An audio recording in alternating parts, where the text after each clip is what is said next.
Talofa Samoa, Shalom, Shalom, Shalom Aleichem. Ele soafa manu malo Yesu Kiriso, o te paatalofa toia te oe, ele tatapolo kalame o ISARAELI o le nuu paia, ele nei fiafi. Ma ole au amateina e tatou le talo. Abba Bishamayim, we honor you, we bless you. We thank you, God. Vi ia oe te ma tau te whaamanuina lo suafa. Le nei polo kalame wa amateina e tuinati a te oe. Nganga pa ia, ia e fisoso anima, ia e 𝚟𝚑𝚎𝚅 e lawa fio, le polo kalame. Ma e whaamalama atili mai a te matou, awa fionga pa ia o le amatou. 𝚟𝚑𝚎 ma pa'a ai le nei afi. Father, I pray that you bless us, the panel tonight, as we discuss a topic. Wa e tuina mai matou te paatala nuaina le nei afi. I pray e fisosoani fo'i ma e whaamanuia i le mamalu le matu atunuu o mawhai o le mawhita mai. I whaamania ia te latou o i o mana o mia la fisosoani i e fisosoani atu. E mana o mia la whaamalolo i e whaamalolo.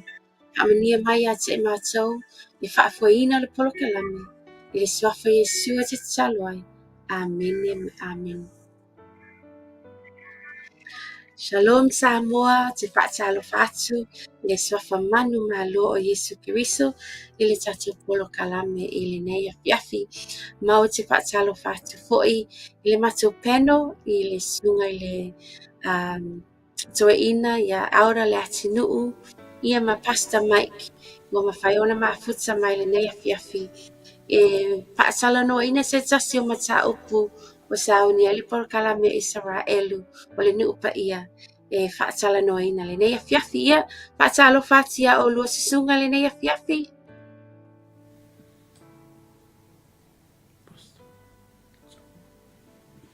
Ia, malanga wha rono tele nei afiafi ia whaatalo whatuai ia ile te oe le tu whine le lei ia po le tausala koe nei polo kalama whaatalo whatuai malanga whaaloalo i lau sunga tu whine ia nei tu la fiafi ma loso i fu manuia ma lona langi ma tai le tua leo tatou wheilo i fiafia nei fiafi lumo nuu ai leo tua nuu tai le tua leo afe maini mala mani whaalawe ia masir whainga malanga maliu maleoti ia whaapatai fo i le tapua inga pa ia malima malmasio tatou watu nuu a inga wo mai masani ia o fiafia pe tapua ia nei polo kalame ia so sa taitasi whaptos whaatalofa nei fiafi ia le au whainga ruenga tutufia le tua lofa penao na tala whauto ia i tue fio hao te roa nei ia whapetulu inga umua o nei na rangi fea o e ngā rueai ma tala iei le tala leo le malo le tua i whaatalofa atu ia te oe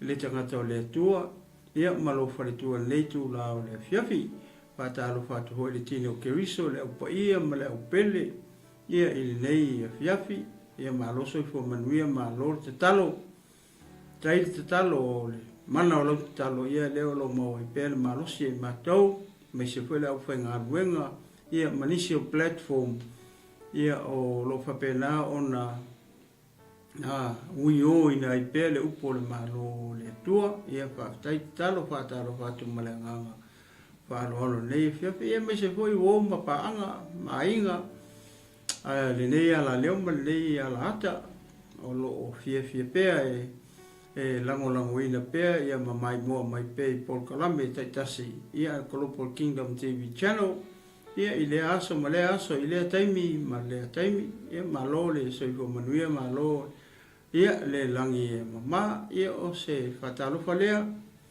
ia i nei fiafi ma le angang whaloalo ia pea fo ia le tausala o le fiafi ma le polo kalame ma le angang whalolo ia me se hori sunga ia pasa ia o lo whapena o na ma se lua tu i ia e soani fo i e tu watu lu tau au ia le tufu fine i le ali o na le polo kalame matango fie ia o le alata pena matatu tala noi ia i le nei tu la o le fiafi ma le angang whalolo ia talo pa Lise na ua Wai atu le whaatalofa ma lau nia fiafi ma le ngā whaaloa. Ia le tua. Thank you, Peno. Ia whaatai fo ia o lua susunga i le whaangaina, whaawanoaina o lua taimi. Ia e fisosoani ai se mata upu a le polokalame o Israelu le nuupa ia. E mamoli natu i le ala leo pleo o nanga le Global Kingdom TV channel. Ma e toi whaamanatu ai foi ia le visiona a le Global Kingdom TV channel o le tālai o le tāla le lei, whaasoina o le laulangi mapulia. Ia o le aonanga la na le ave ai foi mai pokalame Israelu. E whaatala noa i naini mata upu, e whaasino i le nuu o le atua. Ia ma tato waba ai foi i a fionga pa i a le atua. Puni rani lato whaamaumaunga.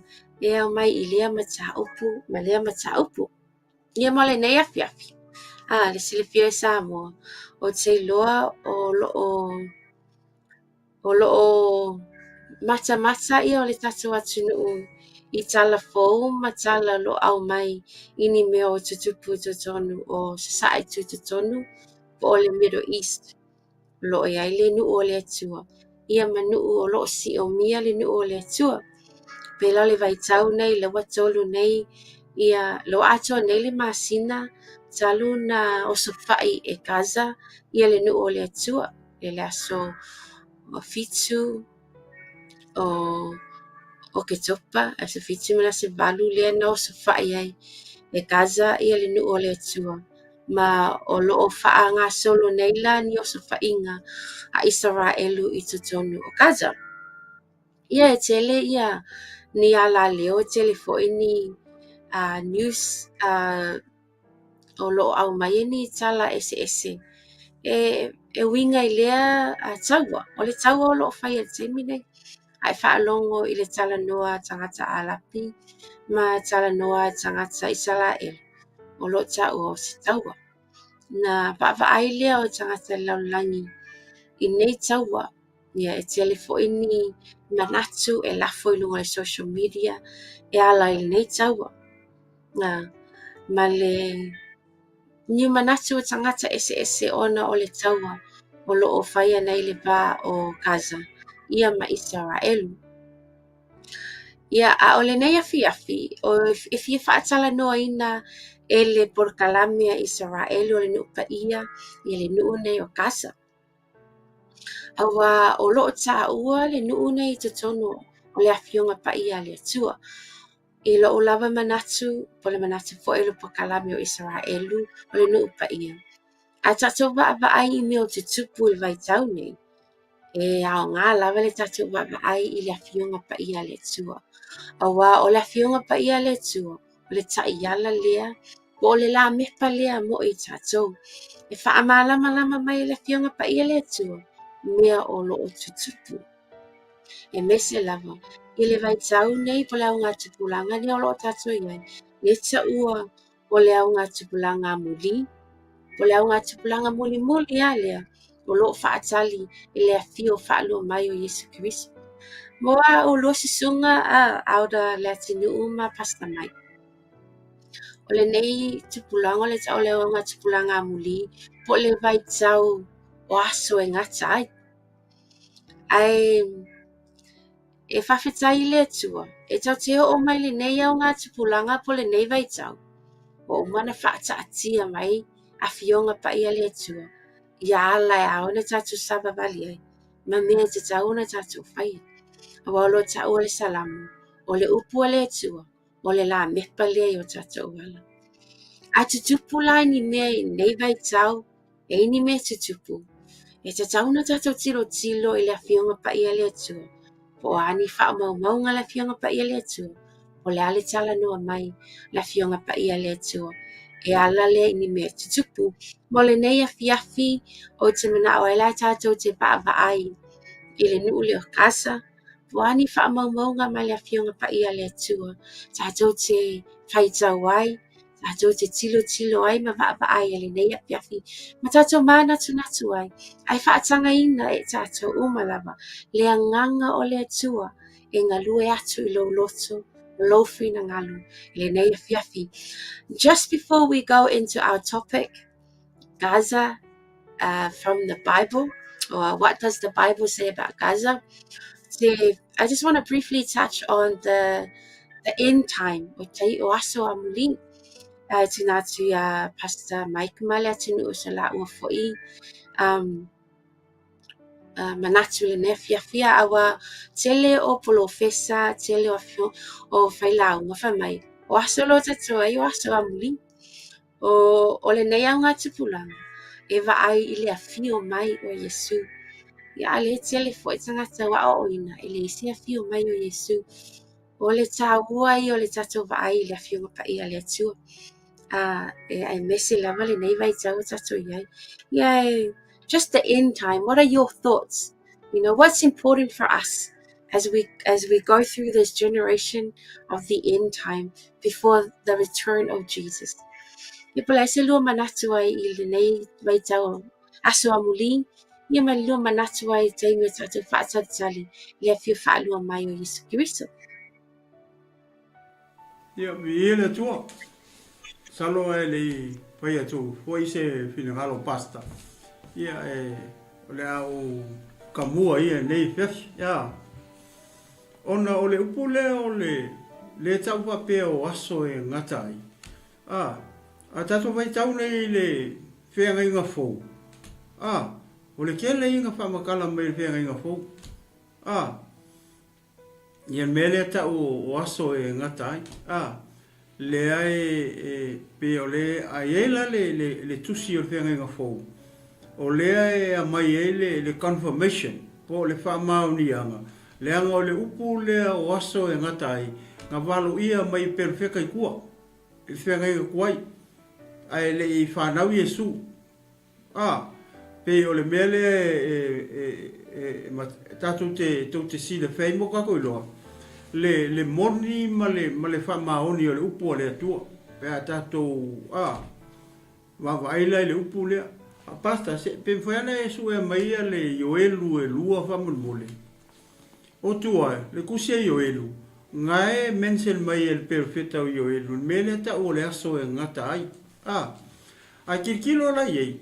O le waka ko pasi mamao a male amatanga o le mea ka o le aso e ngata ai. So a kirkilo la yei le kaiminge I le lalolangi le tau te soifua I mo tatou wolai. O kako kirkilo le yei mele wako kupu. Langa kele mea le whamatala tala mai tono e le whionga pa ia le tua. I le lopo le waka ko pasi male afa.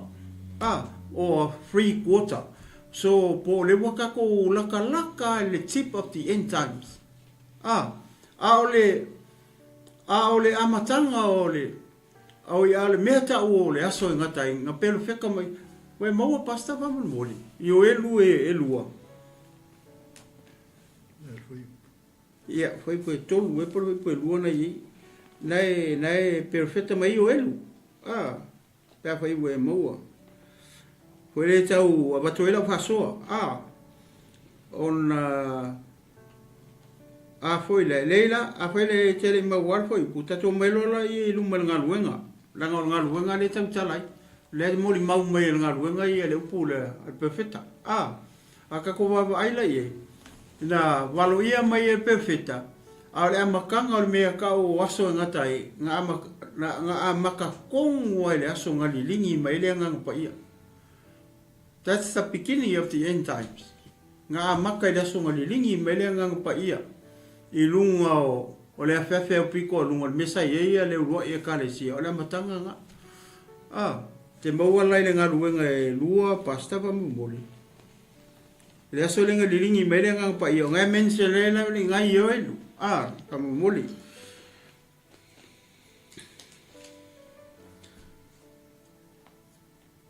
Ngā ruenga e lua na e lingi mai le ngang pa ia. I lunga le au soo ngā ruenga e lua. Ia, se I whaitau na mai le mea ue. Pa mai ua atu fo I le aso Pentekoso sa iei lato umalawa I le mea tasi ma le loto ngā tasi.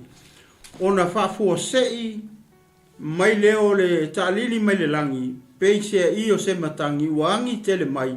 Ua tumu mai le whale sa lato no fai.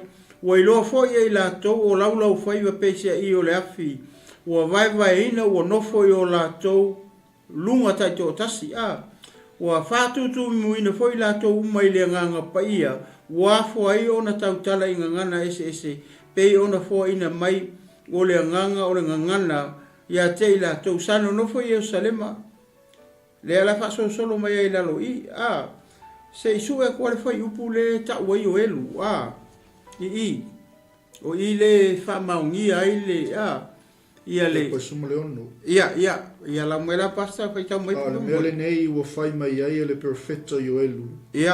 O na aso i ngata ai, o lo whapea mai le atua. E uina lingi fwai le lunga tangata uma.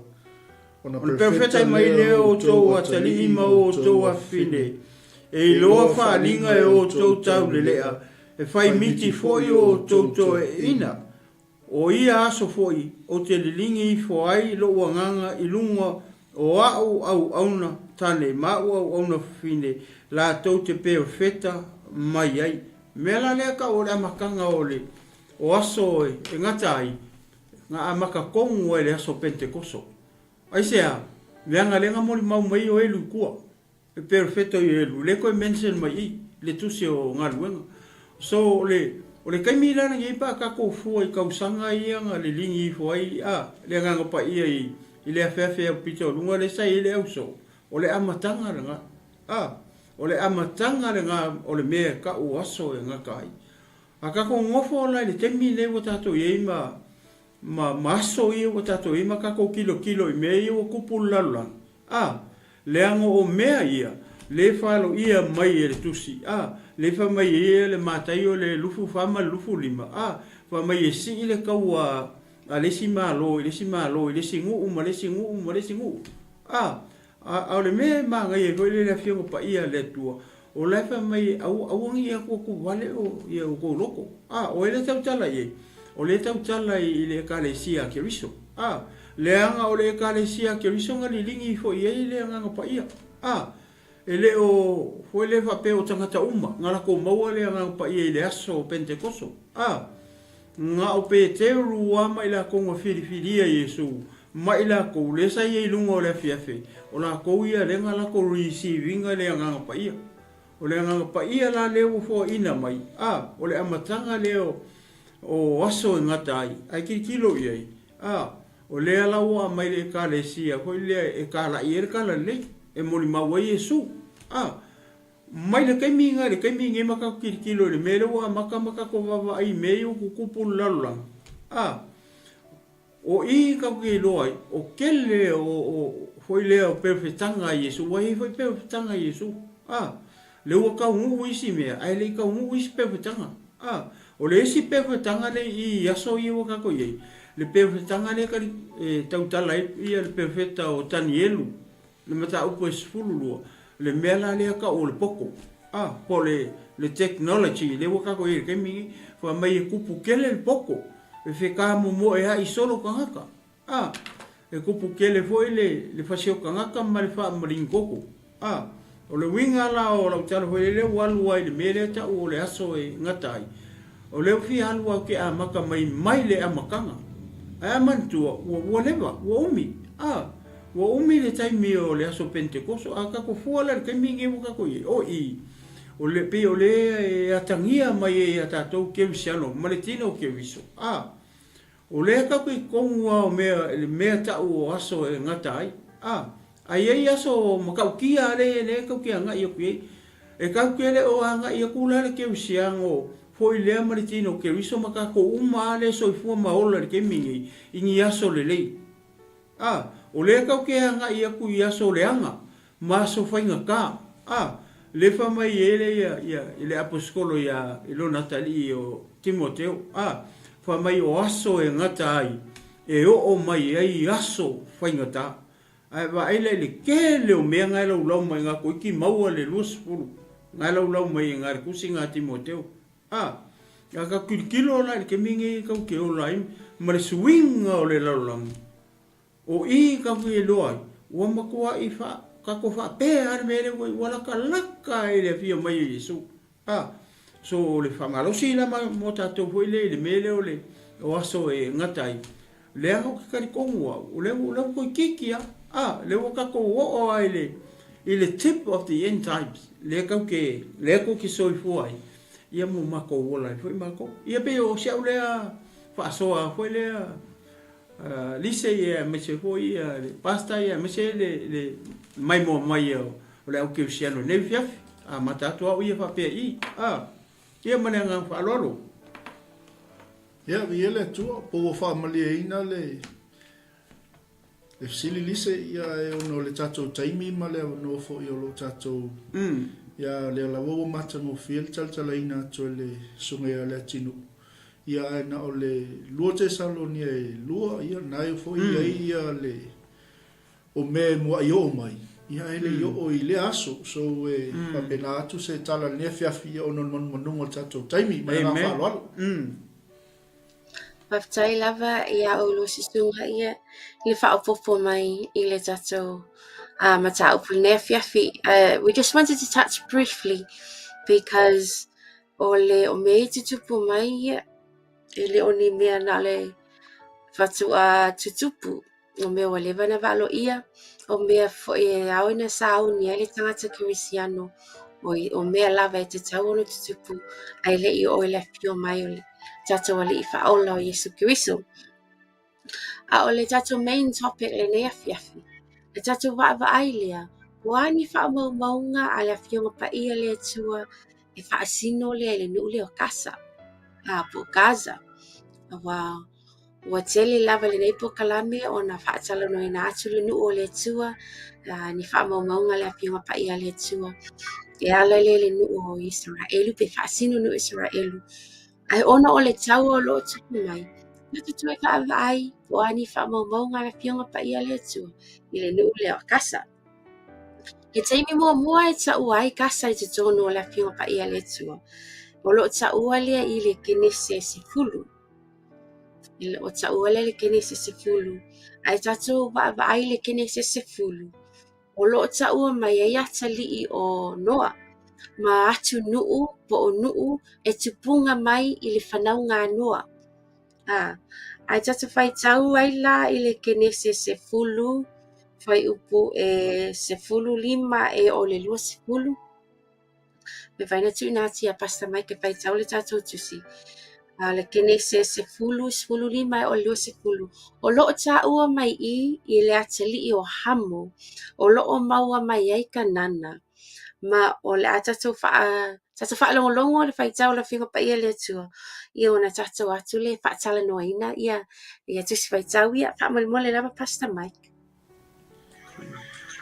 na whanau a fo i e kanana o saitonu o lana ulu matua lea maheti masa ye puse masa amori masa 𝚟𝚑𝚎𝚘 masa hivi masa ariki masa seni masa hamato muli ane ua whasala lau atu a inga o sa kanana o le tua oi foi o sa kanana na fuole i saitonu o na o lea i Gaza i le ala e ui atu ai i kira o na ui lea i Sodoma mako moro ma a tama ma sepo ima e o atu i lasa o atali ia hamo i o la tau a inga ma la tau ngana i o la tau lau ele ma o la tau NUU. Amen. Amen. O le taimi mua le tau mai ai ia Gaza i te tono la fionga pa ia. O lo o saule i le aitu a inga. Pe o lo o taua mai ona o taua kanana. A wā o NUU uma lava o le lalolangi atua. E tupunga mai le whanaunga le a noa. Tato o mai lale atali i leo hamo. Le na whanaua kanana. O le whaasau ai la o tupunga a kanana po tangata tupunga mai a kanana. Ai taua mai ai Gaza. Pe ma taua mai ai ia. Le tato te mau ai se pa maunga mua la fionga pa ia Gaza. Ono se na ua taua kanana. Ia tau lo kanana. Ona tato i loa lea. na filifilia ele atua kanana. Ia avea ma lau ele po o le nuu e o atu ai le nuu o le atua. Pio na tato I loa le taʻitaʻina mai e mose o le nuu o le atua mai aiku pitu. Vasfulu tausanga le nei le bao. Mai o atu I kanana. Kanana ia le nuu e tafe ai le susu ma le meli. E tele I kanana foʻi la e tele ona aai ma ona lau fanua e ese foʻi tagata o loo nonofo ai. O loo taʻua lai tata paitau lenei apiapi. Ia tagata kanana matuaʻitoʻaiga ese o nonofo I totonu o kanana. O loo taʻua e foʻi le nuu le akasa. Le lau tui faitau atu le kenese sepulu pai sepulu ma le fa.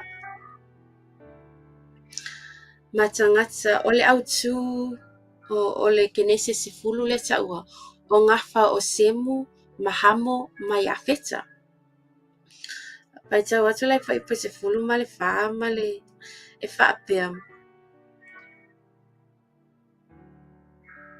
Ma tagata pateruse ma tagata kaselui sa tutupu ai Filistia ma tagata kafatori. Na whānaua foʻi e kanana o saitonu o lana ulu matua lea ma heti, ma sa Iepuse, ma Amori, ma sa Kirikase, ma sa Hivi, ma sa Ariki, ma sa Seni, ma sa Arati, ma sa Semari, ma sa Hamato, muli ane, ua whaasalalau atu aiga o sa kanana.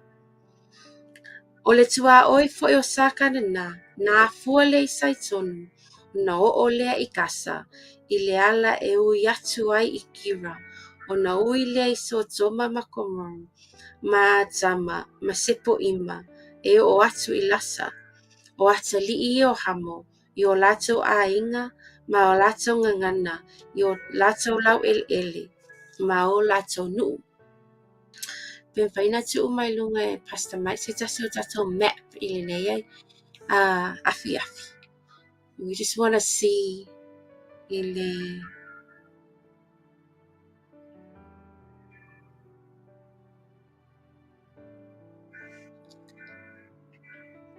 ava ai atu le map na wai lunga le tato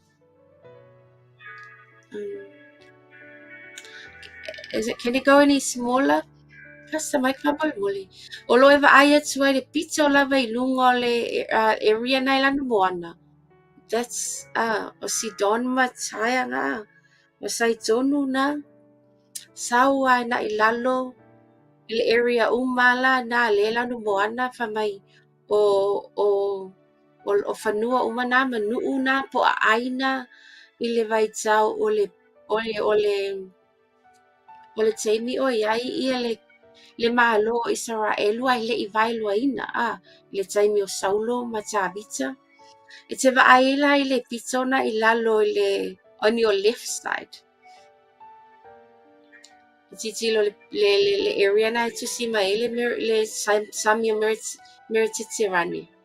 Lalo lava. O lo ta'u ai Gaza, o Ashkelon, o Ashdod, o le area na le na pe o le ile tu inga le a Filistia. So se taimi ala e ta'u ai Filistia le fianga pa ia le tu. Na ai kasa I totonu o aia Filistia. Ma o le naolo o mau mai le mau lea o Gaza o se ai o Filistia. Ai le I o atu ISARAELI I kanana, le ai o kanana. Ai le I o atu ai ISARAELI e ave mo I lātou kanana. Pei se whaapopo a Pastor Mike ma tua ina le Leatinuu I le tatou whaspaitau le nei afi. Pamoi. O le manai ai o le mele ua e whasingoa mai o ngā wawa I le map I le tūlea o look like south east o le area atoa lea I le saulea mai I le mele o le Sami Mediterranean pasolo mai le lunga saua I lalo I le taimi lea e le I vailuaina le malo o foi lea o ISARAELI o ngole map lea o kaimi lea foi lea o la United te uma ia ia tribe e fululua Israelu mai le taimi o Saulo se ia o mai le taimi o Tavita ai whako aspiliki la e le atua ia le malo Israelu into 2 kingdoms ina ua o mai le tali o oi saule ia Solomona uma Solomona o le tali la o Solomona e ngo ia Rehoboam o le taimi tonu anga le spiliki e le tua Israelu ai babaila le tule ma kilo ye ia pe ho le o tato wa ia tule mem o Gaza e ku ai lunga sami e fa sanga ngai sami Mediterranean e manga ye o le ai o Gaza o le si ngu lai lunga aku o asekelona ia ma ainona ia mai singu ai vai le mele ka o filisiki ai kongo le fiongo pa ia le atua o Filiskia e lima o nga tribe o Kata, o Gaza, o Askelona, ma se maso e kulu mau e lima tribe o Filiskia le mau ho i tonu le taimi lena avele atola au le nau mai elfa nau eli avele atola au e kua kinga inga Filiskia o mai le avakura avaka le akola au o le tongala wapi le nga kau ele kaua ai ke wo i Filiskia ia le akola au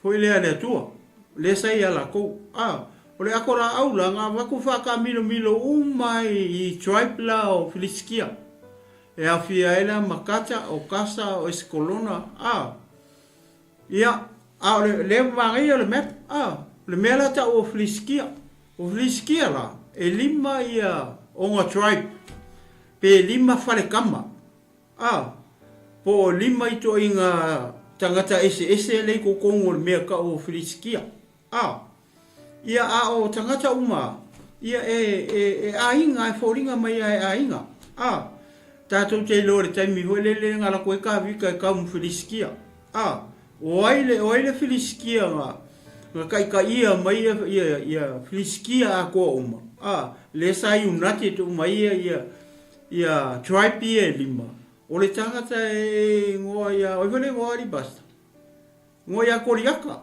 e sau mai la le tribe o Kata ele sau mai kasa e sau mai le tribe o Kata e sau ele le tangata na ia o le kilo la e pe me le utato tala no ia kasa o le manga ia o le me tu ai kasa e ku ai lunga sami ai maka fo in news ia mangiaka mai o i Middle East e semana manga o ngu ia ngu Filiskia o ngu uma ia ma ave uma Israel ngu uma ia ma fa uma Israel ke minga nga ia tu ia le ngu ole ko i foi le promised land ma aku la konka uma ngu ia ia ole ke mingi ia le wa fai ia la wa i wa ko ave mai o Filiskia ia le ia le ngu le ka o kasar ke mingi o nga wa ku la i mai la ia le malo au fakasi po le United Nation o la ko la nga pele foringa mai o le middleman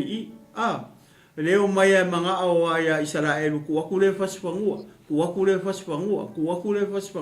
ka kirkilo la i la mo ko i lima uma o Filiskia le ia le mereka o kasar ke mingi ia le wa fai ngoa ia Palestina o Palestina o le ngoa nga fai e le United Nation o le ngoa sa o le area ko le o Filiskia ia pe o se le ko e fa popo ku Lise ile tu langa le ma ai ka kia mai ile kule le ka kia uma ia ai Filiskia langa o le site le me ka o Filiskia ia male nga fa lo ne fiafi ni ile tua.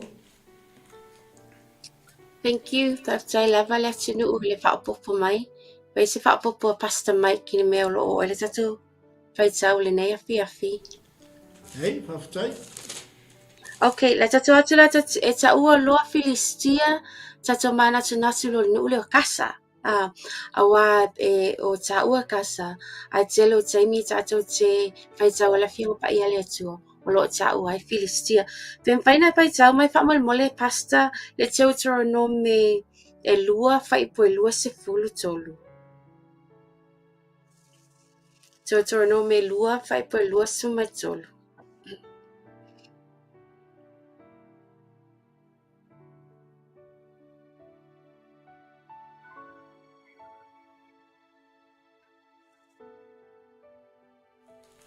Hallelujah. O sanga vi fo isa no nofo I 𝚟𝚑𝚎𝚘𝚎 e o atu I kasa o sa ka whātori na o mai ka whātori ua 𝚜𝚘𝚙𝚎𝚘 I lātou ma ua lātou no nofo I le mea sa iai I lātou. O tu aya inga na a tangata Filistia. La tatoi baba aila Yeremia fitu whai pue wha. Nisi o whaamaunga I a kasa. Na Yeremia fitu whai pue wha le lau whaitau inatu.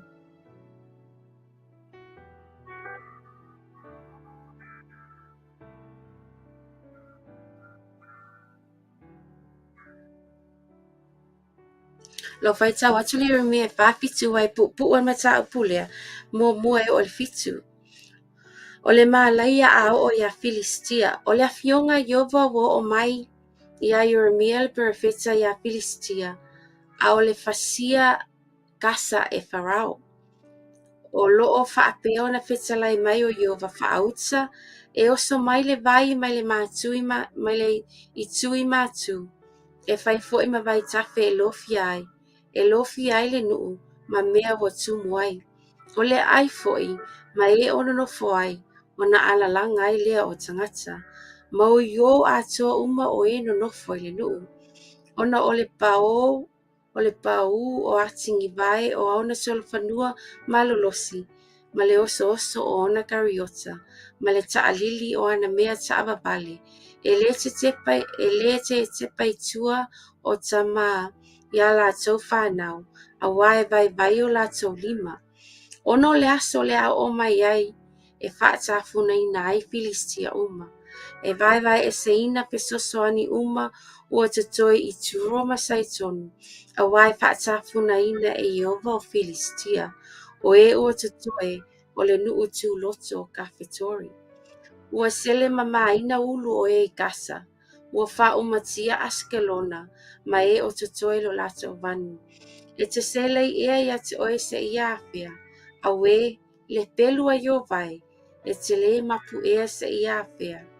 I e fo I atu lau whaamoenga I nā maloloia ma ia e alala. Pe whaape whio na e mapu. A wā o Iova ua whai atu iai e tau ma Askelona. Ma nuu tu ma tāwhanga o ia tutofu iai I lea mea. Amen. Yo o la tatau atu I le tau a ISARAELI ma tupu o kanana e toa lima. Tuna atu whaamoi a tatau peno whaina whai tau mai le Iosua e se fulu. Whai upe whase fulu e o le whasu ma le tolu. Lola Iosua e se fulu. Whai upe whase fulu e o le whai upe whase fulu ma le tolu. Nā lo o tau ai le tau a ISARAELI ma tupu o kanana e toa lima.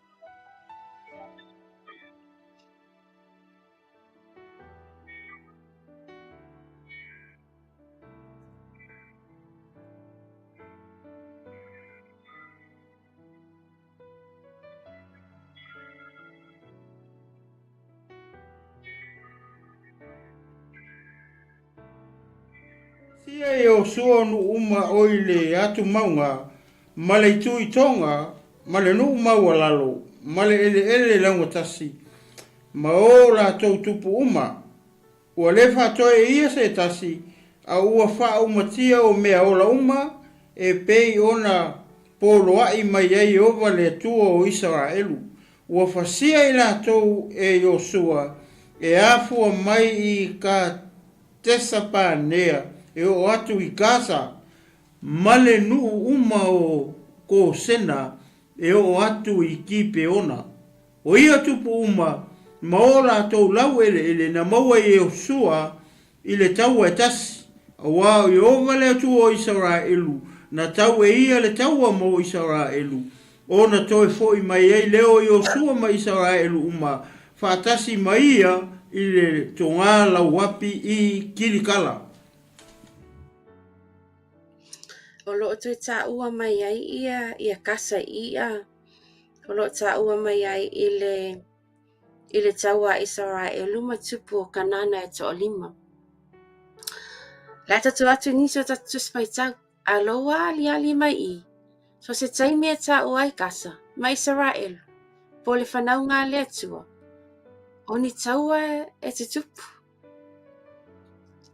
I mean, e loo whai tau atu lava o nofo file mu whaatasi.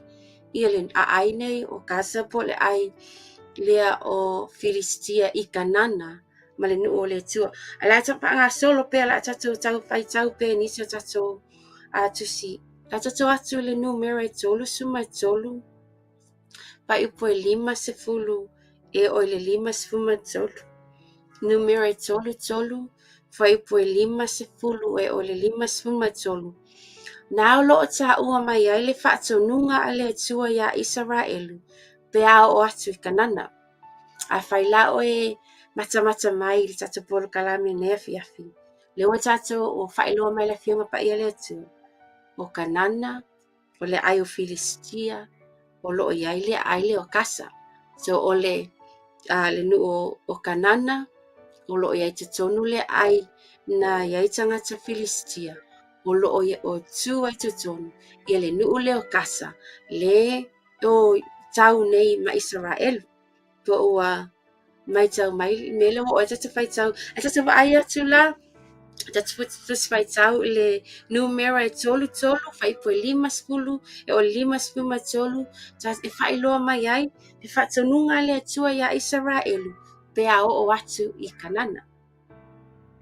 Talai mai leo Iova ia mose ele la ngotasi o mo api.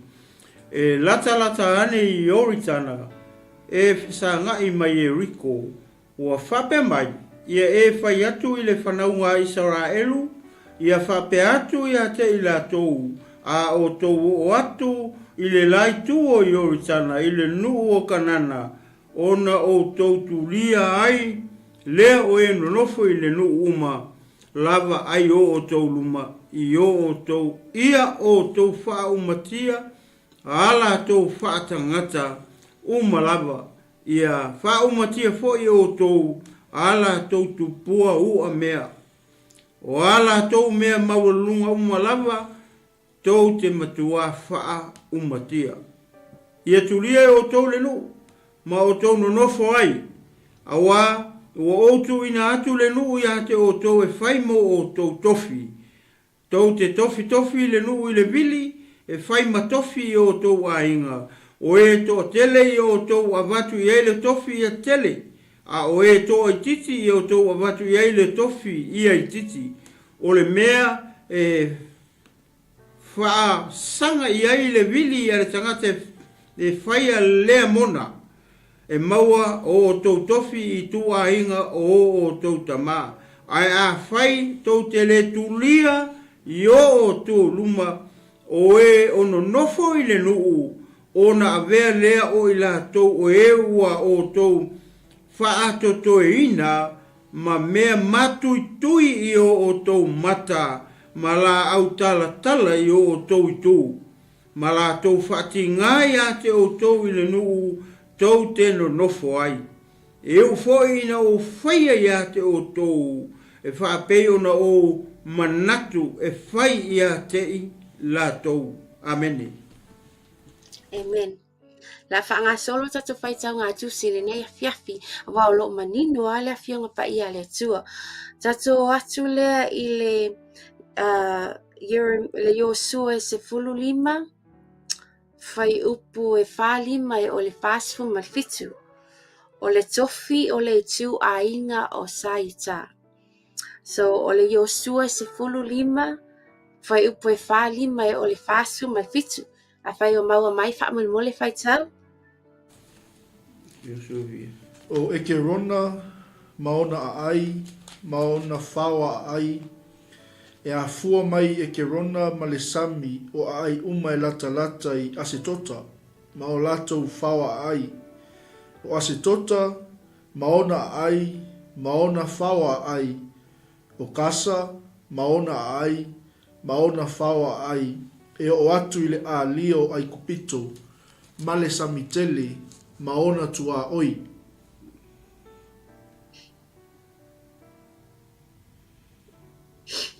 Ko e tu mai le lunga tato map family mole e tato vava ai la fionga le tato fai tau ai le fionga pa ia le tua ma tato tilo le map. A se tota na le pizza ai lunga ile area na highlight atu Philistia.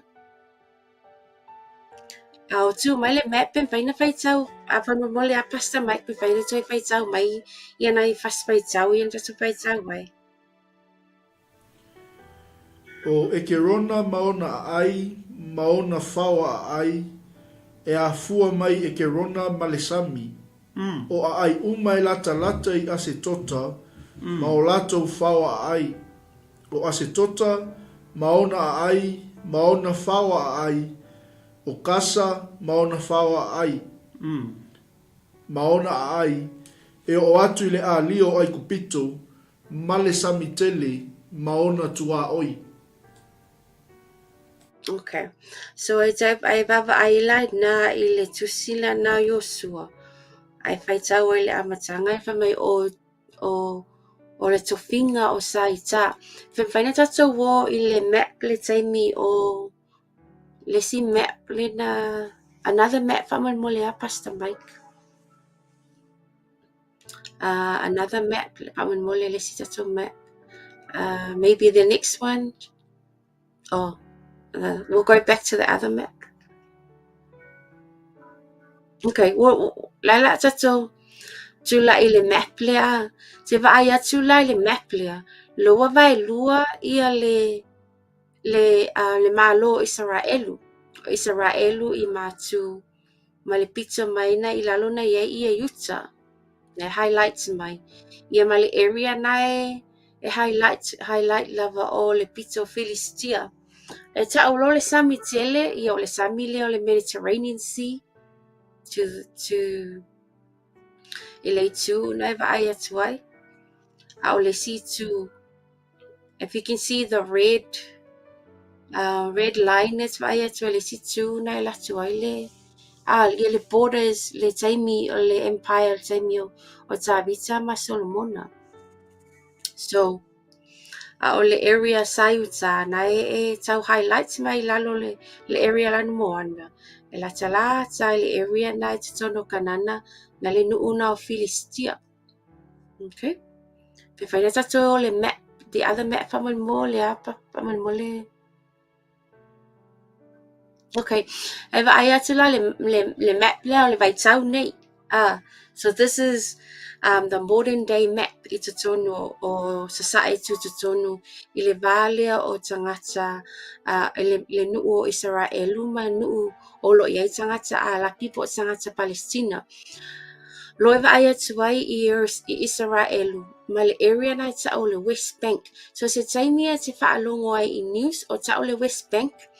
A eva ai te tono la fionga pa ia le atua. O le area na le ta ua o Samaria Utaya. O ai o Samaria ma ai Utaya. Na ua whaingoa ele lalo langi le taimi nei po whaingoa ele United Nations o le West Bank. O nā lo no nofo ai le to tele o tangata alapi le lalo le vainga a Palestina. Ma ole a eva aila le tu le sami le Mediterranean Sea I lalo mai le area I lata I ai kupito. O lo yes mai aina le ta o le Gaza Strip. Ona la no nofo ai tangata alapi e tangata Palestina. Ai va ai le West Bank ma le Gaza Strip. E ese pulenga o lo pulea tangata Palestina. E le pei o Israel e tasi lava le whainga malo pa e masani o na whai o whainga paalota. E paalota I nai ia ni tangata e tūla I mai tutonu o e pulea Israel. O le West Bank ma le Gaza Strip. O tangata alapi Palestina lai no nofo I a aina. Le West Bank po aia ta ua le fingo pa ia le tu o Judea Samaria o Samaria Utaya. o lo'o pulea le Palestinian Authority ma o lo'o iai se va fealofani po le tausinga o le Afele-Maiava i le vale o tangata Palestina i te tonu o aiu taia Samaria po le West Bank o lo'o pulea le Palestinian Authority. E moni lava o iai taimi o se whae mai ai ISARAELI e tangata Palestina o nonofo i aina. Ai o mai loi Gaza. E ese fo i le pulenga o lo pulea Gaza o lo pulea le Hamas. Ma o Hamas e tasi lava le lato visiona ina ia 𝚜𝚑𝚙𝚎𝚘𝚡 ISARAELI. Ai whaalongo ai i tangata o lo lango ina ia tangata Palestina. E te whaalongo ai o whaini upu whapea from the river to the sea. Mai le vai tafe o lo whaasino le vai tafe o 𝚗𝚑𝚙𝚎𝚘𝚡 i le sami o le 𝚘𝚘𝚙𝚢. Whamai e ia tu whaasao loto Palestina mai i le vai tafe e o i le sami. O le ale winga o le 𝚘𝚑𝚙𝚢𝚘. Lona winga e te vaai atu loa pena vaai atu le map. Le Jordan River na te vaai atu ai. 𝚘𝚑𝚙𝚢 na le 𝚘𝚘𝚙𝚢𝚘 ISARAELI on your left. Ma le laina na te ilo atu ai ia le mea o lo o latu ai le vai o 𝚘𝚑𝚙𝚢 ma le sami mate. O le e te whaalongo loa o whaapea mai tangata from river to the sea. Lona winga whamai ia whaasao loto mai Palestina mai le vai tafe e o le sami o le ale winga o le whaamatalanga. O lona winga ia ave e sea ISARAELI ia aua ne to iai ISARAELI. Whenever you hear the phrases from the river to the sea, they are calling for the annihilation of the Jewish people. They are calling for the destruction of Israel. Aua ne whasise na e tātou tangata Kirisiano. I nei upulo e ela le MP i se tasi o tangata o palimene mai le pātile o le green. Le na whaia upu nei, na ia whaapea. From the river to the sea, o le ale winga o le nei whaamtalanga. O le winga, ono o se whaamtalanga na au mai sao e Hamas. Tato vava ai Hamas, ia Hamas, o le ale visiona Hamas. Ina ia lātou 𝚜𝚑𝚙𝚢𝚘𝚡 ISARAELI. E o mai mata mai le vai tafe Jerusalema o le vai tafe 𝚘𝚑𝚙𝚢 e o le sami Mediterranean. Ia whaasāolotoina tangata Palestina. O le whaasāolotoina tangata Palestina I manatu o tangata o Hamas ma le tele o tangata Palestina o tele tangata alapi. Whaasāoloto ina ia ave ese ISARAELI. La tatou vavaai I se tasi o video. Se tasi o video o loo taua mai iai. O loo whai mai ei se saunoanga a se tasi o 𝚘𝚙𝚢𝚘 o Hamas. O loo whai mai lana sama whamatalanga. I se tasi o visiona po se aim a Hamas. So just like I said, on the West Bank, o loo pulea tangata Palestina le West Bank, le Palestinian Authority, e ese lato palemia, e ese lato Palestinian. O mai I Gaza, o loo pulea, e se whaalapotpotonga fou vale, po se whaalapotpotonga, e whaatupu whaalawe, o loo ta uale nei whaalapotonga e ISARAELI, no Amerika, o tele atu nu Europa ma Engelani, whamai, o se whaalapotonga fou vale, o se whaalapotonga, whaatupu whaalawe. They don't recognize this governing authority because they are a terrorist organization. So Israel right now, they're not only fighting Gaza, they're fighting a terrorist organization. Pema whaina tatu vavaai atu se tasi o video o loo maua atu ai se whamatalanga a se tasi fo'i o 𝚘𝚙𝚢𝚘𝚡 mai le whaalapuputunga lea o Hamas. Ia na whaauau ai lea o le tātou whaitau mai la whiunga pa ia le tua. إسرائيل دولة لا مقام لها على أرضنا. إحنا هذه الدولة لابد أن نزيلها، لأنه بالفعل هي تعتبر كارثة أمنية وعسكرية وسياسية للأمة العربية والإسلامية، يجب أن تنتهي. لذلك إحنا لا نخجل من نقول ذلك بكل قوة، إنه إسرائيل لازم نأدبها، وحنأدبها مرة ثانية وثالثة، ومش هذا حتكون طوفان الأقصى أول مرة، لا حتكون ثانية وثالثة ورابعة، لأنه إحنا لدينا إصرار ولدينا قرار ولدينا إمكانيات أن نقاتل ونحارب. لكن كما قلت لك بدنا ندفع ثمن. نعم إحنا مستعدين، معلش بدي أقول لك بشكل واضح، إحنا اسمنا شعب الشهداء ونفخر أن نقدم شهداء. إحنا لا نريد أن نمس لا بالمدنيين ولا أن نلحق الأذى بهم، لكن أوقات لأنه في تعقيدات في الميدان صارت في منطقة موجودة، وكان هناك في احتفال وكان في سكان وفي منطقة واسعة ليست سهلة على امتداد تقريبا 40 كيلومتر. يجب أن ننتهي. أن ينتهي وين؟ بس بقطاع غزة؟ ينتهي إلى، لا بتكلم عنه كل الأراضي الفلسطينية. كل الأراضي الفلسطينية، يعني زوال طبعا. إسرائيل؟ طبعا. وجود إسرائيل غير منطقي. وجود إسرائيل هو اللي بخلق كل هذه الآلام والعذابات والدموع والدماء. هي إسرائيل مش إحنا ضحية الاحتلال، نقطة وآخر السطر. لذلك ما حدا يلومنا، إحنا شو اللي بنعمله في 7 أكتوبر، في 10 أكتوبر، في مليون أكتوبر، إحنا اللي بنعمل مبرر. It is justified، مبررة.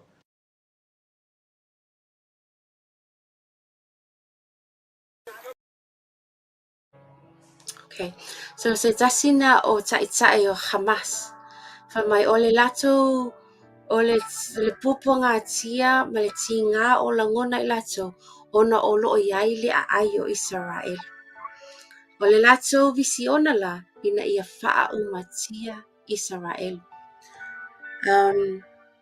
E ili anganga e peona taua atu se tasu o tatu 𝚟𝚙𝚎𝚘𝚡. O le taua le tau nei o se taua faa le anganga is a spiritual battle between good and evil. E ili anganga o loo ngalue inai ia le whaalapuputunga lea. O le lato visione pe o le mafuaanga na fausia inai ia le nei whaalapuputunga. Ina ia te atu ia Israel. Ia whaailoa atu I le pokalame po o le ideology a tangata a Muslim, or the Islamic ideology. E le ngata e whaaleanga ina o Israel, e whaumatia Israel. E ia whaumatia nuu uma o le lalolangi. Ai o mai I lalo o le pulenga a tangata Muslim. That's their goal. E amata ia Israel. Ai o atu I le lalolangi ato. Okay? O tatou wawaaai mai ai mata ai ma e whaalongo I latou talanoa ma e wawaaai ai whamaile e peona taua le 𝚟𝚙𝚎𝚘𝚘 o le oso whainga le na oso whai mai ai I le aso fitu ia aso fitu o katopa pala so walu o katopa Israel lea na to o tele tangata na whasi o tia ai tangata elini tangata fita o tangata NUU the civilians. Ma ave whaatangata o taua le to o tele. Whama, it's justified. I say, ua justify ai e lato. Ona o le lato visiona e whaumatia Israel. O la le anganga lea. O le anganga lea. E tupu mai I le nuu lea o Gaza. Le nuu lea o Filistia. Le tupunga mai ai tangata Ameleka. Ne o Goliata. So se saimia tatou te whaitau ai la whionga pa ia le atua. E ta uai ia Filistia. O le anganga lava. O le anganga ina ia whaumatia le whanaunga a le atua. E te whaalongo lo o tala noan tanga te whaumatia le nuu o le atua po le whanaunga a le atua. No winga. La tau te le au wai ia I fola folanga a le atua. Amen. So, la whanga solo tatou whaitau, tatou whaitau o le tatou taimi nea piapi. Le la tatou o atu Oi, pem whaiana whaitau mai le tatou whaitau muli ale I le tofi o le tu ainga o saita.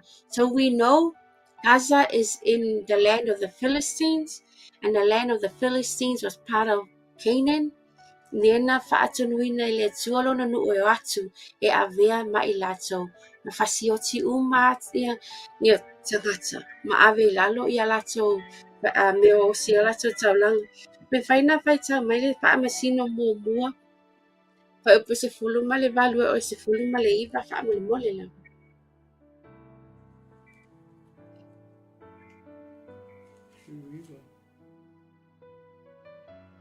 Whaamasino e mua se fulu ma le value o se fulu ma le iwa. Ua maua fo'i e uta o kasa maona whanua, ma aske lona maona whanua, o ege rona fo'i maona whanua. Na iei ova ia uta, ua na tulia e sanu nofo I le maunga, a ua le tulia e sanu nofo I le vanu. A wasa ia te I la tau kariota ua mea, ua la tau faa to ina atu o hepe rona, mo ka lepo pe ona fai mai ai o mose wa ia tulia foi ai lea mea tali o ana ki e to tolu. Okay. So we know ina ua tufaina ia whanua maa ai I totono kanana o le nuu leo Gaza e na fo ina atu mo le tu o 𝚟𝚑𝚎𝚘. Okay. So in reality e te tau lava na I lalo I a Israel po le whanaunga Israel I le nuu lea. But okay, ai te o mai I le tusi o whamasino. O lo ta ua e foi Gaza po o Filistia. Pe whaina whai tau mai I le whaamasino e se fuluma le 5.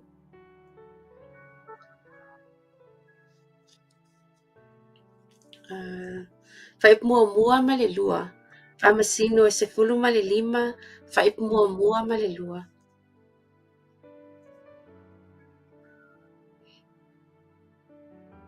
Si aso I ona po le 𝚟𝚑𝚎𝚘𝚘 o na asia atu lea e Samasoni o lana wa ave ai se tamai oti wa whaiane o te aluatu I la ua wa I le afe ai le mawhailo na tama ina ia ulu atu ai o ia ua whai atu mai lo na tama whai ua ino lava ia te ia ona o avatu lea o ia I lau o e le ua sili ea ona la le lei lona uso I titi ia te ia. Ia whai lea mona sui ia te oe. Me whai pa tolu whaamale mole. Aua whai atu Samasoni ia te I la tou. O te le sala au I le nā mea ia Filistia. Pe a au whaia se mea e ti ngai I la tou. El male whaamasino se fuluma le 1 o la au whai tauina. O lo wha au tuina whaape ua whaalataina Samasoni e le whapine. Ua alu atu Samasoni I Gaza. O na iloa ele e ia o le whapine talitane. Ua alu ane I a te ia. O na tau a tua lea I a Gaza. Ua whaapea. Ua sau Samasoni I nei. O na lato si o ai lea. Malama I a te ia. Ua o ina le po. I le whaitatoa o le a ai. Ua atoa le po o whaalolongo I la tau o lo whaapea. Tātou te whasia o ia pe a malama e le tai au. E te whaitau ia I o sua. O nuu nei o Gaza e watu inatu le ai o Gaza tu inatu I tu ainga o 𝚟𝚑𝚎𝚘. Ai te o mai I le tusi whaamasino una ua pu lea e Samasoni Israelu o avea o ia ma whaamasino ia Israelu le 2 tausanga. Alo watoi o fo I 5 o Filistia. Watoi pu le Filistia. Ia Gaza. Le na alu ai ia Samasoni. Ia na le na toi o ai foi le le toasa o le atua ia Filistia. Ina ua maliu ia Samasoni o whasiotia te Filistia. Ma le toa tele foi o tangata Filistia. Na mali liu wai. La tato atu le tato whaitau. E whaina whaitau mai le whaamasino e lua. Whaipu mua e o le wha. Whaamasino e lua. Whaipu mua e o le wha. fai upu e wha.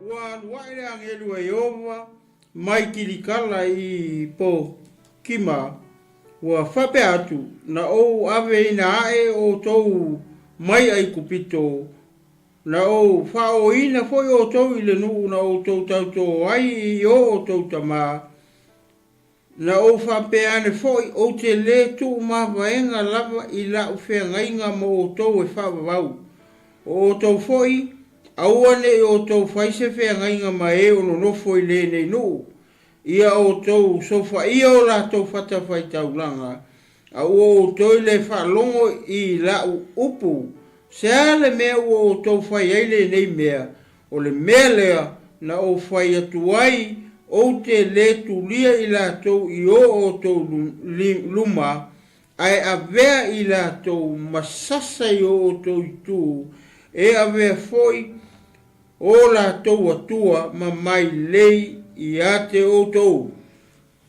Ua whai atu le angelu a Iova I nei upu I le whanaunga Israel uma. Ona matua tau whai tangi ai lea o le nuu. Amen. Nai whaatonu le tuolo no nuu. A tau o atu e ave a ieno o fo ina ia o tautama ia wha umatia uma e le ngata I tangata ma atua o loo I a ia. That is what they were instructed to do.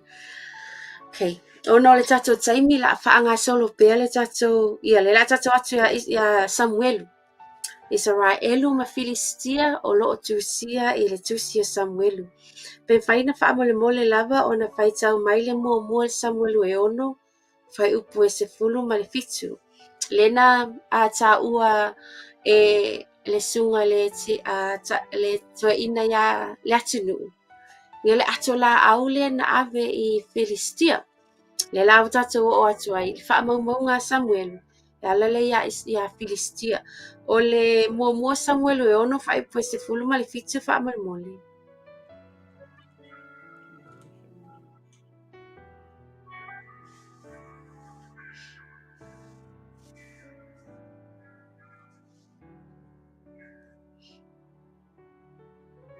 Ya, ala wa mata mai surono. Wai loa e li Filistia e tolima, ona fo I ai leo I la tau I eke rona, I lea lava aso.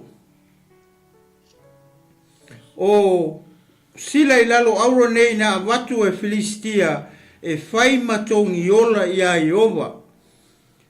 Mo ase tota le tasi, mo kasa le tasi, mo ase kelona le tasi, mo kata le kasi, mo eke rona le tasi.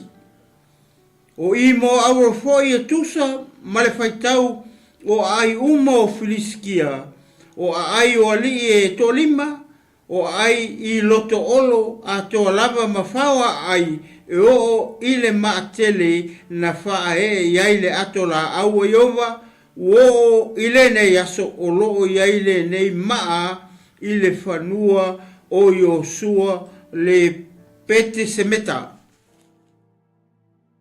Okay. Okay. Ia le tatu loa. Ia le na iai fo ila ato la au le tua le nuu ne o Gaza. Le taimi o iai I le au Filistia. Ia na le na toi bavi an toi whaafo ina o atu le mala. O nuu na ta u o Askelona o Asitota. Le taimi nei o Askelona ma Asitota. O nuu ne e lo July le tele o meli. E I tama sa moa nei no nofo I tono nuu nei. Ono ua no nofo atu ni teine ISARAELI. E masani mai lunga o meli te tele ia o ta amilo le langi. A atu la meli. E taula lea I Asitota. A Ashdod.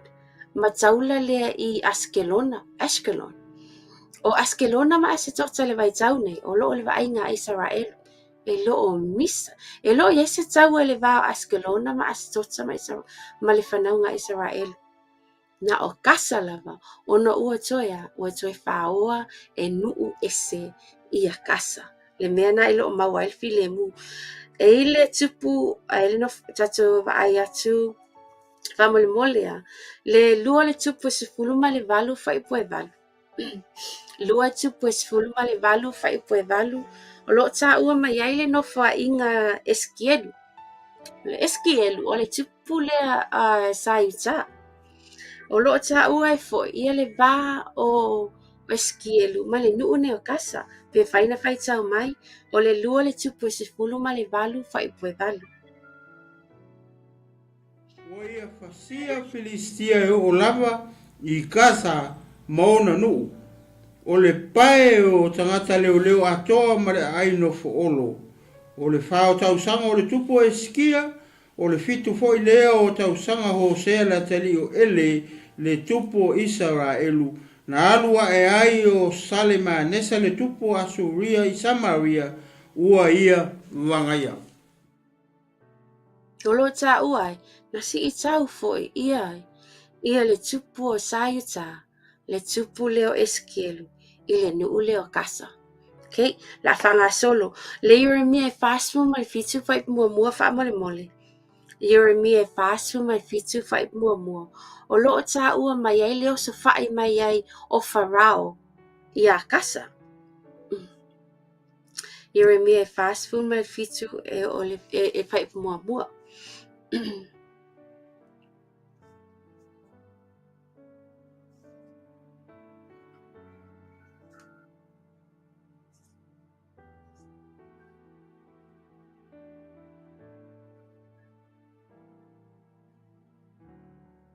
O le afionga Iova, na o mai a Yeremia le perfeta I a Filistia, a o le ifasia kasa e Farao.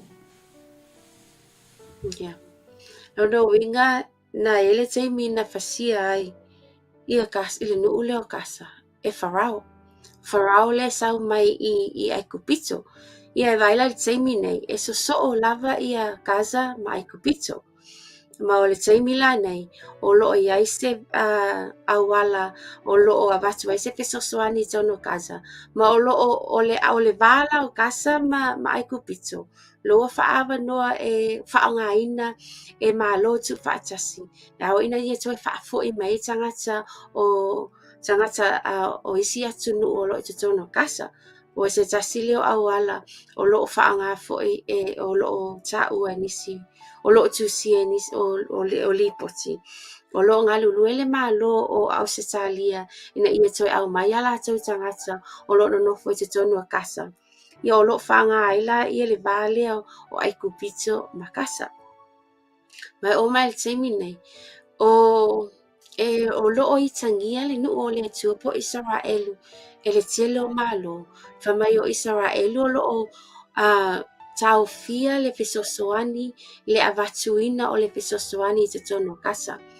Ai lilo e manatu e tangata. O loo iai foi le tua o Gaza ma Aikupito. O Aikupito ma Gaza. O tangata a lapi umale o loo nonofe I. Na tupu na oso whai loa ia Isaraelu e Gaza. Tapunia loa e Aikupito ia le lato tua o I makasa. Ai se awa tapunia I Aikupito le lato tua o I makasa. Tato te lo I lo. A o loo wha sino lima tangata a le lalolangi ia Isaraelu whamai o Isaraelu o loo tau fia le avatu o Suahuu. Le avatu o ni fesosoani te tono Gaza. A o le popolenga Isaraelu, a avatu le fesosoani le, o loo ngā uia e Hamas. Hamas le o loo pulea tangata o Gaza. O Hamas, na pālota ina, na whaile pālota tangata Palestina, ai malo ai Hamas. O Hamas la leo pulea ia Gaza. Ai se aha ua le tatala ina I Aikupito le lato tua oi e avatu ai le sua o uma le fesosoani. Io e tu ina ati te oe, I te mawhauwhau ai, o te mawhauwhau ai foi, I le nafesili, I le nei afiafi.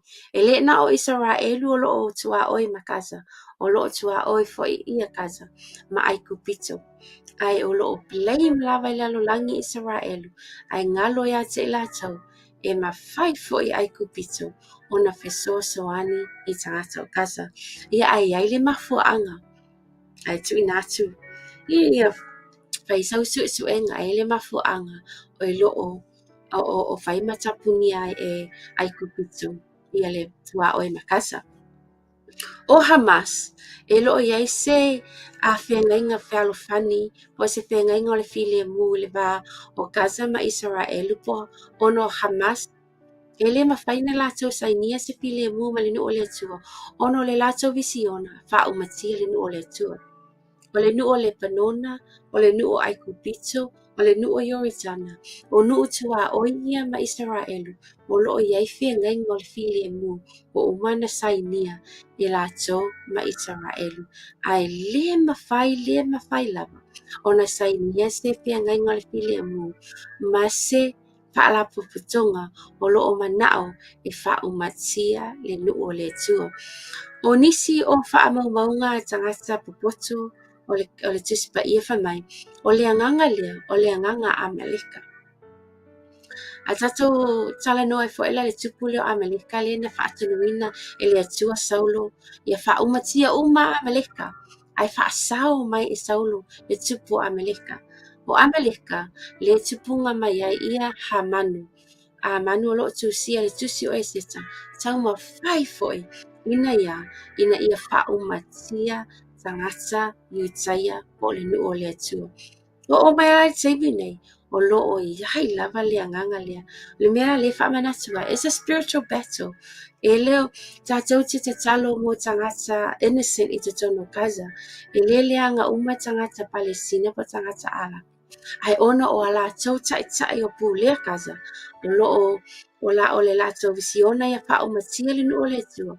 O le mea lea e le mawhai lava ona iai se FILIFILIA I le wā o Gaza ma ISARAELI ona o tai o loo iai tai e Hamas. Okay? La tatou atu I whaamasinonga a le atua o loo tā ua e perfeta. E lana I te spaitau na whaamulmule Pastor Mike Leatinuu le tatou o loo tusi e Amosa, Jeremia, Sefanaia, Masakaria. La tatou wa ai. E ai ia whaamasinonga po le toasa a le atua o loo perfeta ina mai. O loo tā ua e tusi e tatou perfeta. Pe whailana whaitau mai Pastor Mike le Amosa mua o le ono e o le fitu. Whaitau whaamulmule e le lausunga le toa ina ia le Jeremia e 25 o le 15 e o le 20.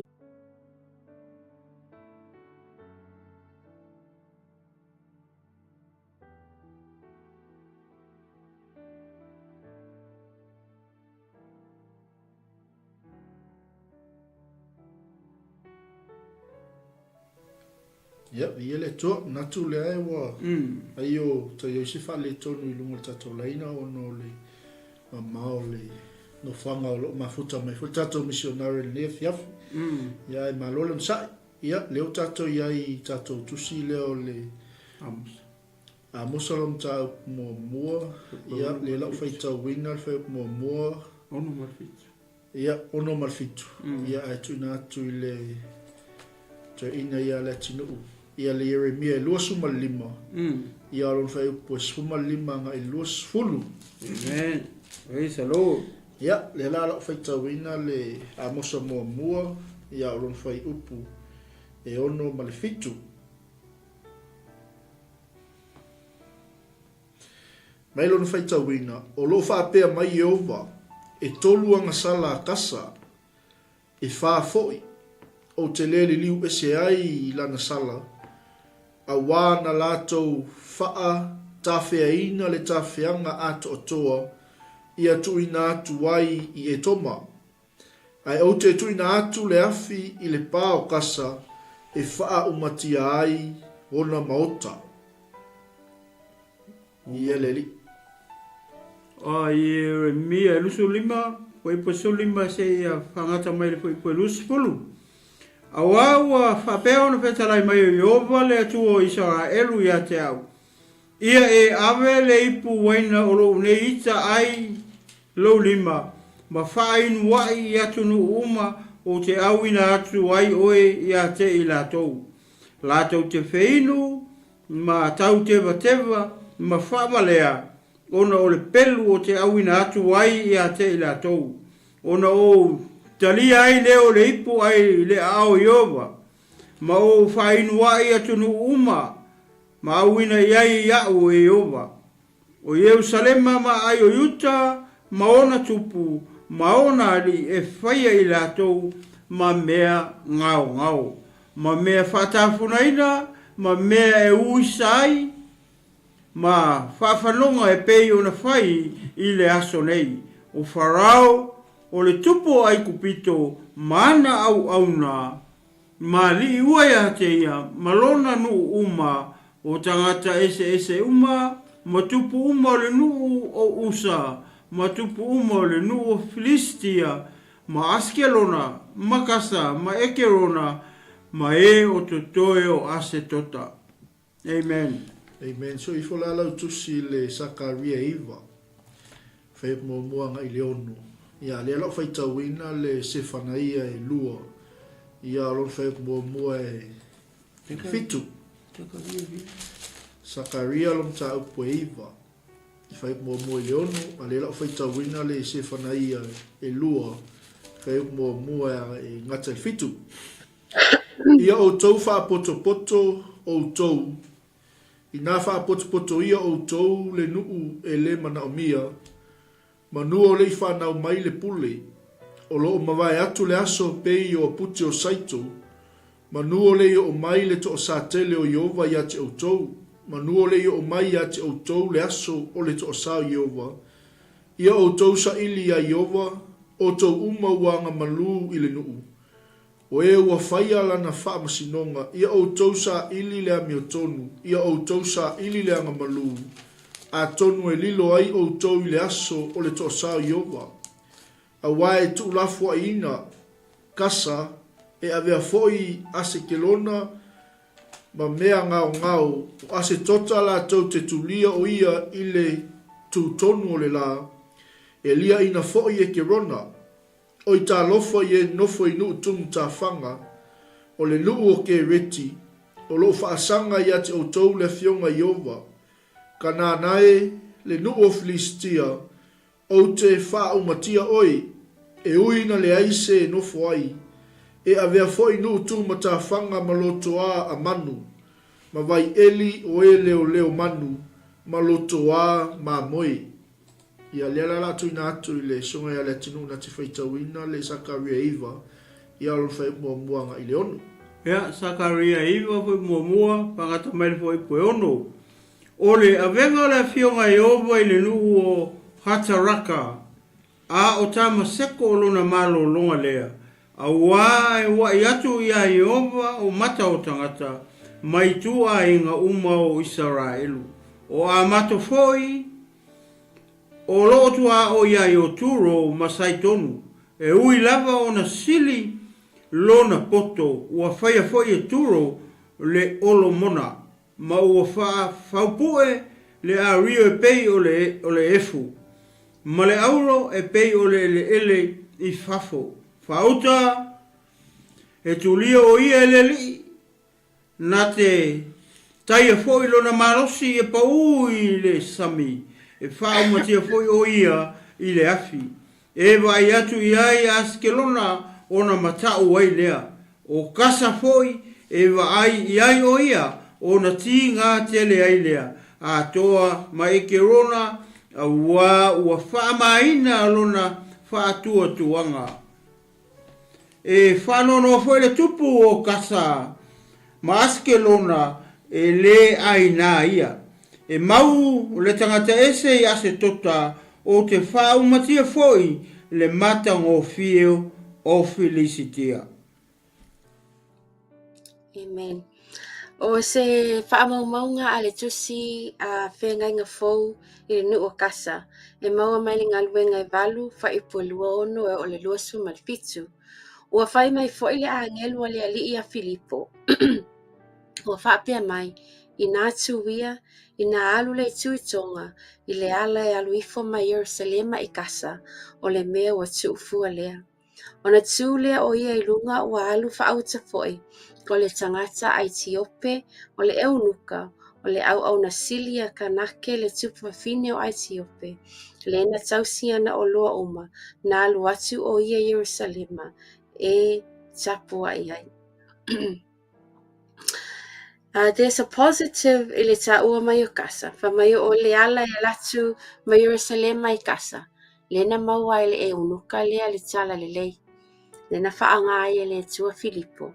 E whaamatala ia I le eunuka lea na sau mai Etiope. Ia le mea o loo saa ili ai, ia le tangata Etiope lea. O loo taupa mai o le ala e aluifo mai Yerusalema e o atu I Gaza. Lono winga. A wā tātou te loa Etiope a o Ethiopia, Kush, te minei, e te o lale na latu ia le eunuka lea e tapua I Yerusalema.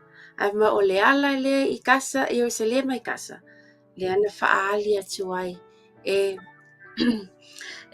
Filipo ia le tala le leima whaamanino atu ai I le Etiope, le eunuka Etiope lea.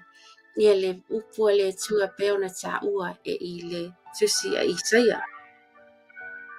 Ma o ni whaamaumaunga ngā le awhionga pa ia le atua I le nuu leo Gaza. O te loa umi le tatu kalame nea fiafi. Ai o le a whauma le tatu kalame I le 𝚘𝚙𝚎𝚘𝚡 o le salamu e 𝚘𝚙𝚙𝚎𝚘𝚡. Pena taua Hamas. O se whaaraputonga fo vale plus whaaraputonga whaatupalavilave. O le latu visi ona ina ia whaaumatia ISARAELI. O le tatu 𝚘𝚙𝚎𝚘𝚡 le salamu e 𝚘𝚙𝚎𝚘𝚡. E whauma le tatu kalame. O le neiva yaso. O loo whaatala noa ina ai ia Gaza o ma whaamaumaunga le whionga pa ia a le atua e whaasino ia Gaza. O le vai asa fau, o le a whaawau atu ai, ia whaamaumaunga a whionga pa ia le atua I le nuu o ISARAELI. But tonight, we're just going to finish by reading la whaitau atu. Ia le salamo e salamo e 𝚘𝚙𝚎𝚘𝚡.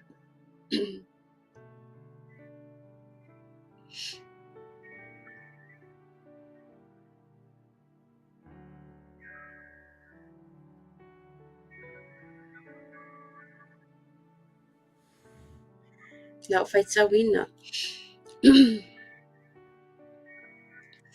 O le tatalo I le atua, ina ua whaasawa ina o na tangata, o le pese, o le salamo lea o asafo.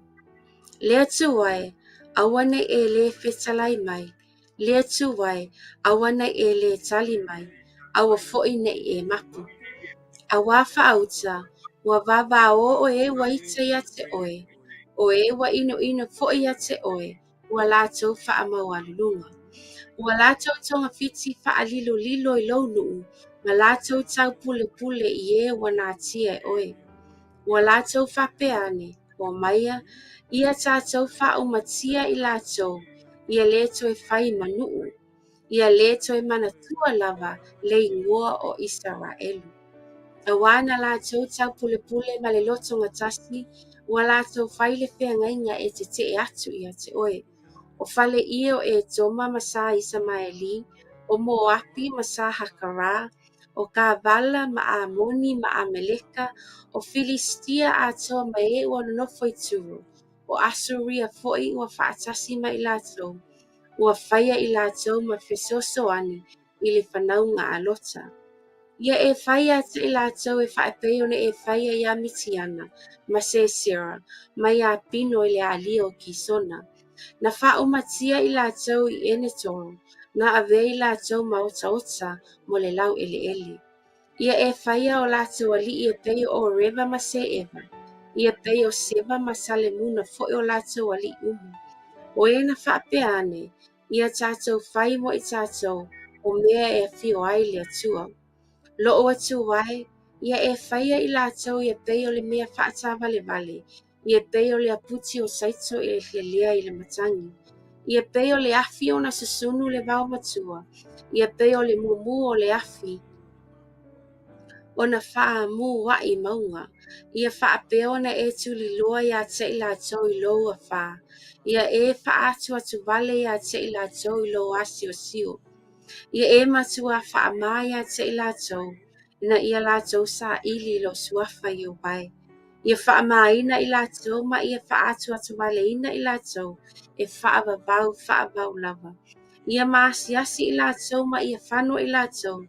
Ina ia iloa I lātou. O oe e o le suafa o Iova. Na oe lava o le sili ese I le lalo langi uma. Amen. Samoa le tatou tatalo le na. Ia iloa e nei nuu. Ia iloa e nei aai. Ma I lātou uma lava o loo mana o e whaumatia ISARAELI. Ma ia whaumatia le nuu ma ia le toi manatua lava le ngō ISARAELI. O nuu o loo tau pule ma whaiwhia ngainga e te atu ia te oe. O loo ta ua mai ai. Amen. O le tatou tatalo, ina ia li liu loto o nei tai. Ina ia lātou I loa e peo whaipese fulu ma le walu. Ina ia I loa I lātou o oe e o le suafo Iova. Na oe lava o le sili ese I le lalo langi uma. Amen. Sa mo le tatou tatalo na mo tai o lo pulea Gaza. Tatou tatalo ina ia leo ma pui. Ia tangata o lo te tono Gaza. The civilians, tangata innocent. O loo iai, ua afia I lātou, o na o filifilinga a lātou tai. Ia ilo fo ia ISARAELI, ua na o Iova o le sili ese I le lalo langi uma. Amen. Ia wha Samoa o le tatou mata upu le nei afiafi. Se loa ua paisina umi o le tatou mata upu. Ona I te le lava le mata upu nei. Hautai foi ia lausunga Pastor Mike. Le ina fo ia Leatinuu. I le fisoasoani mai le tatou mata upu le nei afiafi. Ia nau whailo atu. A fionga pa ia. O loo wha maumawina mai. A fionga pa ia. O loo ta uai le nuu leo Gaza. Au le whaiwina le tatou pole kalame. Ia tu inati le 𝚘𝚑𝚎 ma le tatou ma le whaifi au. Nunga le Pastor Mike. Ia ni a o lua whaapoponga. Ai le I whaumeina le tatou pole kalame. I le nei afiafi. Ia le tu nei tu la fiafi. Pela voi ona tātou whasoa hoi ma whalongolongoi. I le nei foi ai ma le nei nuu. Ia pe a tātou wawa ai foi lea I ai e lima o Filiskia. Pe paua leo le ai e leo lo tūranga ese.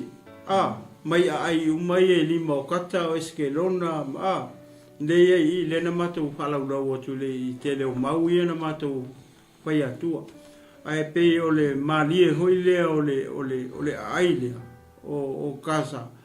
Pe o lea e matua I kaufiu ISARAELI hoi le kau konga whiki la uri ia I taimi nei. O le mau lena matou whai tau atua.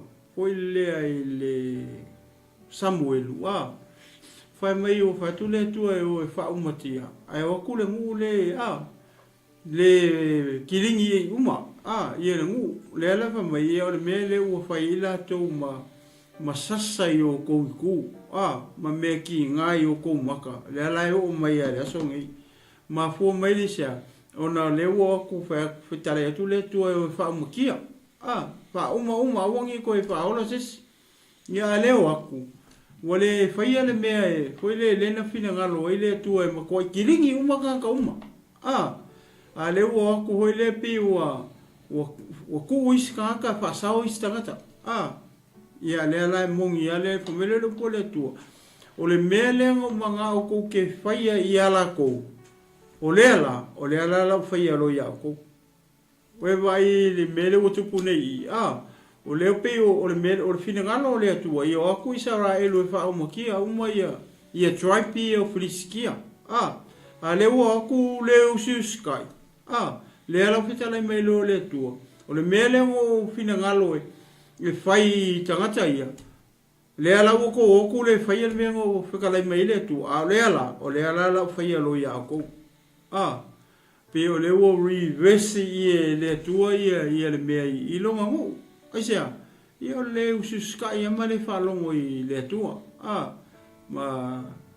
ma whaatonunga ma le siufonga o Iowa lo la tau tua pe o sia ulea ko e ai foi lea o lea ai o mai ala kaimingi ia mongi le mfa maoni ia whaasoa tu fine ka ai maka i news kai pela o isi ai e wha o eskelona makata ia ele o ia yangi news foi le whape o lai ka wingi kau e kukong ala fasi mea lea ka o Gaza lea la te vai me whalongo ia le mako i kaua ia kaua ia o le si kua ki kilo le maali o fo i o le tala lea kusa le pe o ngā kokongu o le no fo i ISARAELI ai kasa i ai West Bank i kusa la ki kilo ia le si ku lea ia le si vaenga o FILIFILIA po Palestina ia le si ku i lunga sami le si foi vaenga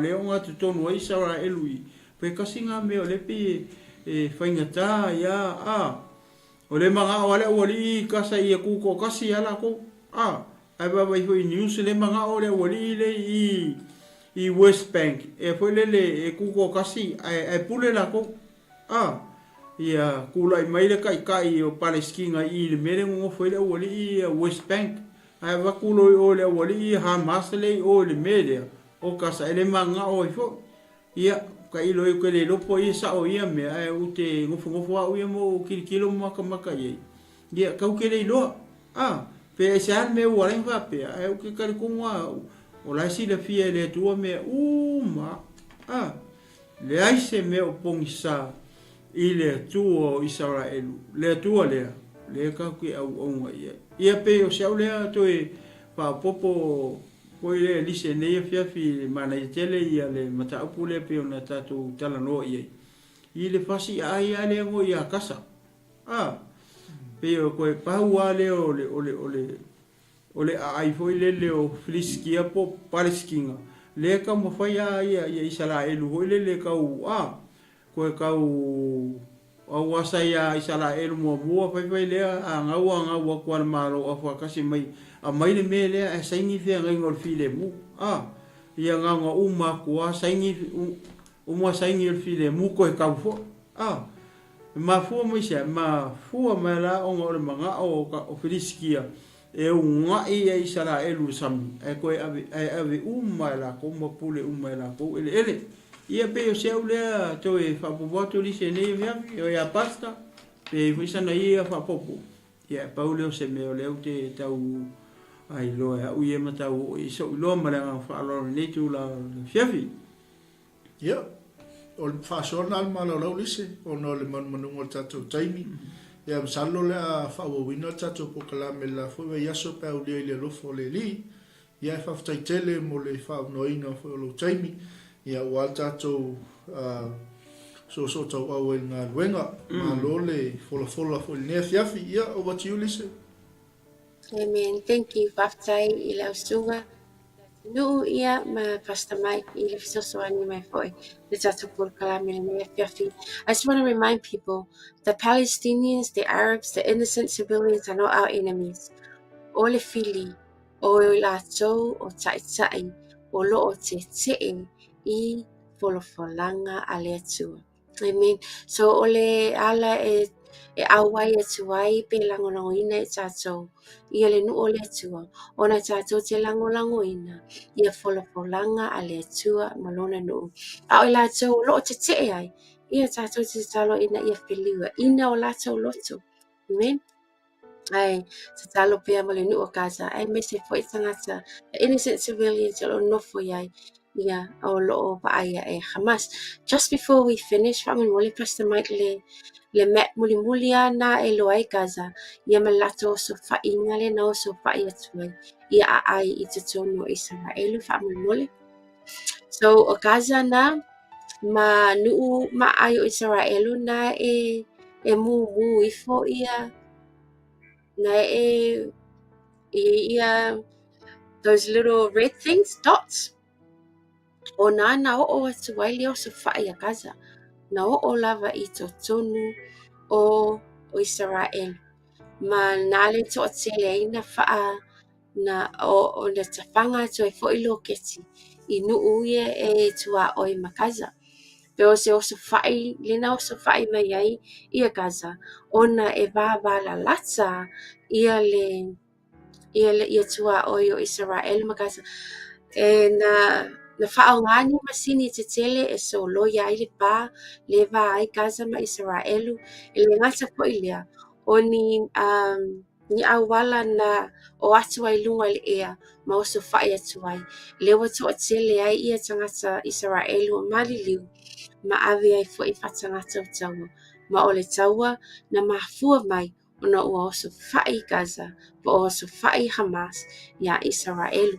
Tatu te talo mo nei a ai, tatu te talo mo le nuu o le atua, tatu te talo fo mo nei tangata o loo a mawhatia e te tonu Gaza. Sa moa I o le tatu 𝚟𝚙𝚎𝚘𝚡 na le nei a fiafi, o ia wha matala atili atu e le anganga o le atua, ia ni tusi paitau na tatu paitau ai. Ma le tatu mata upu I nei a fiafi. Ia o le vai asa fo, le tatu wawa ai ai loa, I wha maunga le atua, I lona nuu ma whianga inga na ia o sia le nuu o Israel. Okay, our Father, we thank you. We thank you for your word. We bless your name. We thank you, God, for your Holy Spirit. Ia efeso soani a te imato, ia mato te talo mo lonu, ia mato te talo fo I mo tangata alapi te tono Gaza. Ia whamania le onanga le Global Kingdom TV channel. Ia whamania lau whanau o mafuta male nei a fiafi. Ia e pai atu ia te lato. Ia sofa Yesu mato te talo ai. Amen. Amen.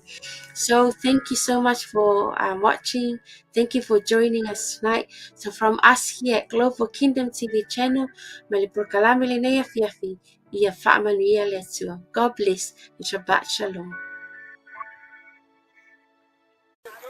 They call them the Pioneers of Liberation and the Sword of Jerusalem summer camps, run by Hamas and Islamic Jihad.